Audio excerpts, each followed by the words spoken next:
एक समय की बात है जब हिंद में एक बहुत बड़ा साम्राज्य था जिसका बादशाह सुल्तान था। उसकी एक ही बेटी थी, राजकुमारी गुलाबो।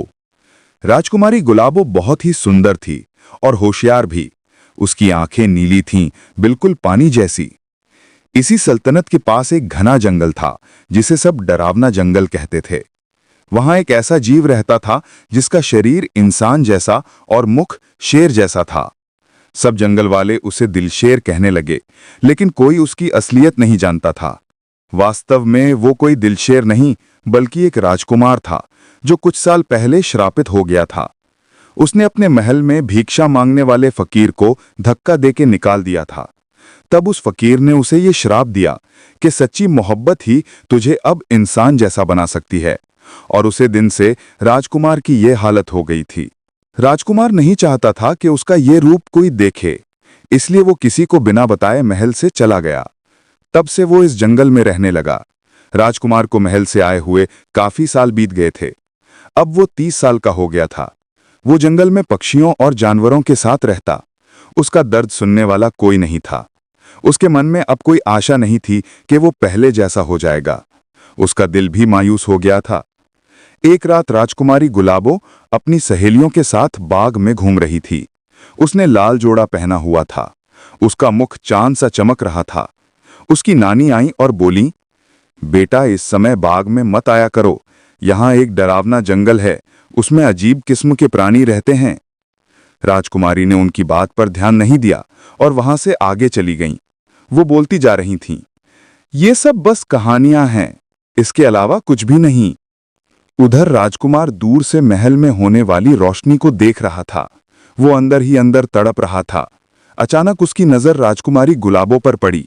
वो चांद की तरह चमक रही थी। उसके दिल में अजीब सी बेचैनी हुई। उसे उम्मीद की एक किरण दिखाई दी।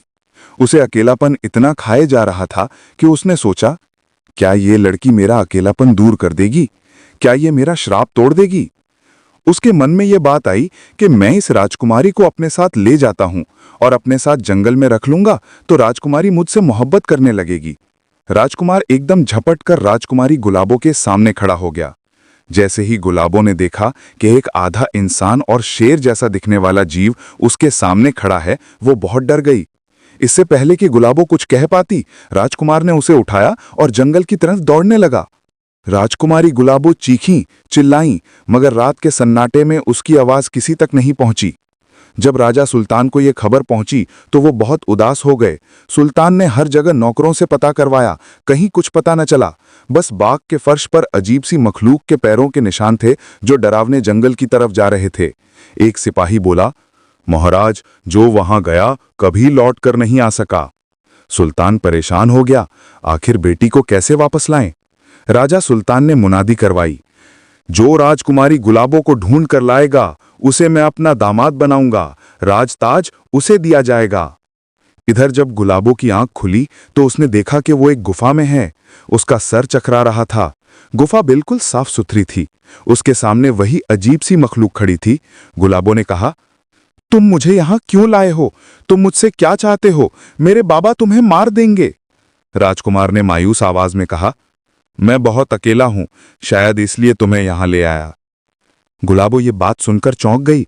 गुलाबो ने कहा, तो क्या तुम्हें लगता है इस तरह मुझे कैद करके तुम्हारा अकेलापन दूर हो जाएगा? तुम कौन हो और यहां क्यों रहते हो? राजकुमार की आंखों में दर्द साफ दिख रहा था। उसने कहा, मैं एक राज्य का राजकुमार था। एक फकीर की बद्दुआ ने मुझे ऐसा बना दिया जिसकी वजह से मुझे ये सब सहना पड़ रहा है, और मैं जब से ही अकेला हूं। गुलाबों की आंखों से आंसू छलक पड़े। तुमने गलती की, मगर इतनी बड़ी सजा? ये तुम्हारे साथ जुल्म हुआ है।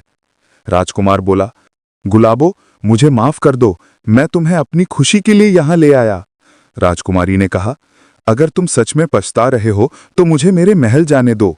राजकुमार ने कहा, नहीं, मैं फिर से अकेला नहीं जी सकता, मुझे किसी का साथ चाहिए। शायद तुम्हारे यहां रहने से मेरा श्राप टूट जाए। दिन बीतने लगे। गुलाबो को अब जंगल में रहने की आदत सी हो गई थी, मगर उसे अपने बाबा की बहुत याद आती।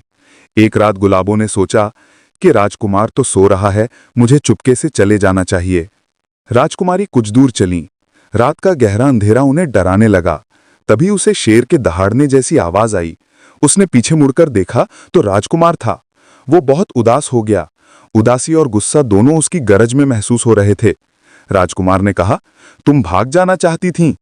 गुलाबो ने जवाब दिया, हाँ, मैं यहाँ कैद में नहीं रह सकती, मुझे अपने महल वापस जाना है। तुम समझते क्यों नहीं?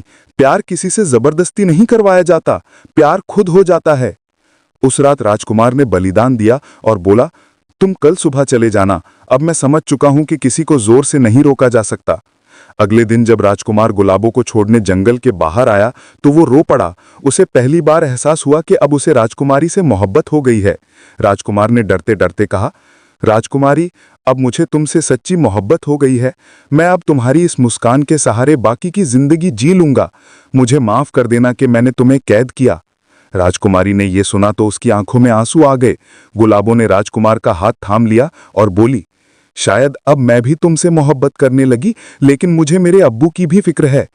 इसी बीच जंगल में चारों तरफ आग की रोशनी फैल गई। राजा सुल्तान के सिपाहियों ने जंगल को घेर लिया था। जब राजकुमार ने यह देखा तो वो राजकुमारी की ढाल बनकर खड़ा हो गया। सिपाहियों ने तीर चलाने शुरू कर दिए। तीर राजकुमार के शरीर पर लगने लगे। दर्द से कराहते हुए राजकुमार बोला, राजकुमारी, तुम इन्हें बताओ कि मैं तुम्हें वापस भेज रहा था। इतने में सुल्तान आगे आए और अपनी बेटी को गले लगा लिया। राजकुमारी गुलाबो बोली, अब्बूजी, ये मुझे वापस छोड़ने जा रहा था। ये कोई जानवर या दरिंदा नहीं, ये एक नेकदिल राजकुमार है जिसे श्राप के कारण ये सब झेलना पड़ा है। राजा सुल्तान ने राजकुमार से पूछा, क्या तुम सच में कोई राजकुमार हो? कौन हो तुम? सच सच बताओ। राजकुमार के घावों से खून बह रहा था, फिर भी वो राजा के सामने डटकर खड़ा था। राजा ने हुक्म दिया, इसे रस्सी से बांधकर महल ले चलो। राजकुमारी गुलाबो रोने और चिल्लाने लगी। अब राजकुमार राजा सुल्तान के दरबार में खड़ा था। राजा ने उससे पूछा। उसने अपने श्राप की सारी कहानी बताई।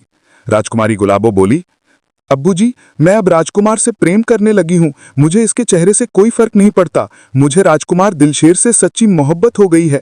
मैं पूरी जिंदगी इसी के साथ रहना चाहती हूं।